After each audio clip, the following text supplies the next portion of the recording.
And we are back. WWE 2K22 wasted no time dropping a teaser on us. During Wrestlemania 37, a 30-second teaser trailer came out dealing with Rey Mysterio as the focus point going against Cesaro, and it looks very good. Now, the trailer is showing everything as far as alpha. It's an in-game, in-progress type thing, and this game is scheduled to come out in, I believe, the fall. I don't know if it's going to fall in October like it normally does, something like that, but I don't think anybody in the community that's played any of the more recent 2K22 games, I don't think anyone has an issue with the presentation or worry about it.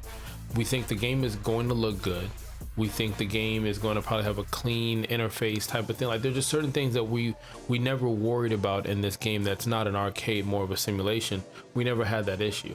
And so what some people are saying now, and you know, let me know in the comments, that the animations look like from the same engine as 2K20.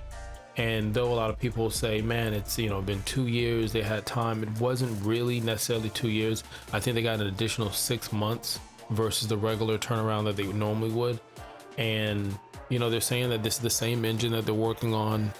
There's not going to be any significant day or night thing as far as next gen. It'll be something similar to what EA does, how they do their next gen, or is something kind of graphical.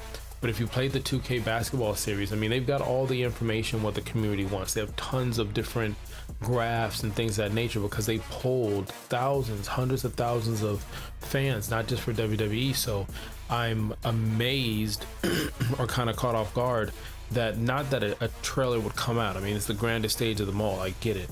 It's just the execution of it. It's coming off like it's a regular, typical WWE game, and it shouldn't be based off of what recently happened.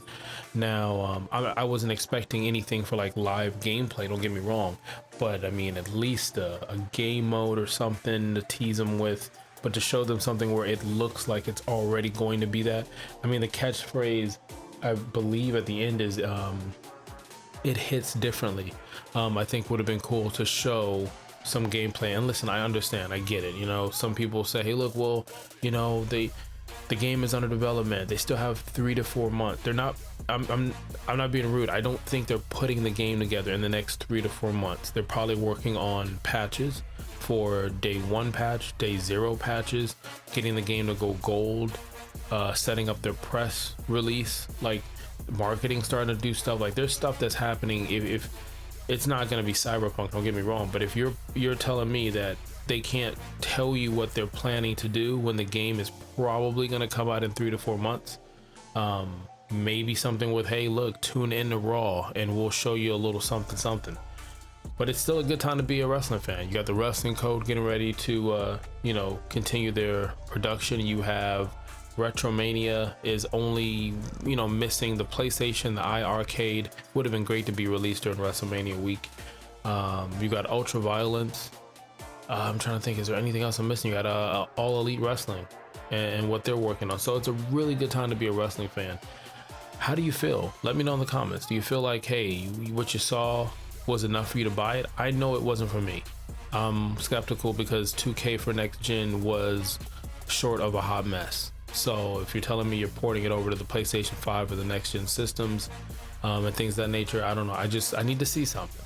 Gotta see something. So if I get more information, I will let you guys know and we'll do a video. So once again, I'm the Dad Panther. Could have been anywhere in the world and you're here. Thank you for subscribing, you cool cats. Until next time, kalika-lika-lao. Okay, now I know I did say 2K22 series, but you know what I meant. I meant like the series in general. But I'm thinking about both sides of it, right? If I was marketing, the PR, the executives, yeah, I would do it exactly the same way, because there's going to be a lot of people who are going to buy the game regardless. They're going to buy it based off of how the trailer looks, maybe the music, maybe who's on the cover. There's analytic that just proves that that's just what it is in the gaming industry, or just sales in general. And I think they'll probably have a different campaign for people who might be skeptical, who maybe 2K20 left a bad taste in their mouth, or maybe 2015 where they kind of, you know, scaled it down as they were making the transition to, you know, make it seem like it was more improvements coming when they moved over to the next gen system. So yeah, I'm thinking about it. Again, it's just a trailer. We don't know what it looks like until we actually get a chance to play it, whether there's going to be demos or things of that nature. They should give a demo based on how they were kind of quiet about it when 2K20 came out. So yeah, I think yeah, do the sizzle tape, make the runs, do the press thing, show the beautiful bean footage, and there should be a strategy, whether on Discord or Twitter or Twitch or whatever the case is, where you're talking to casual and hardcore wrestling fans or fans in general like myself, that's kind of like, I bought 2020 and I don't play it because it's that bad, and I wish I never got rid of my 2K19. So there's that. Yeah.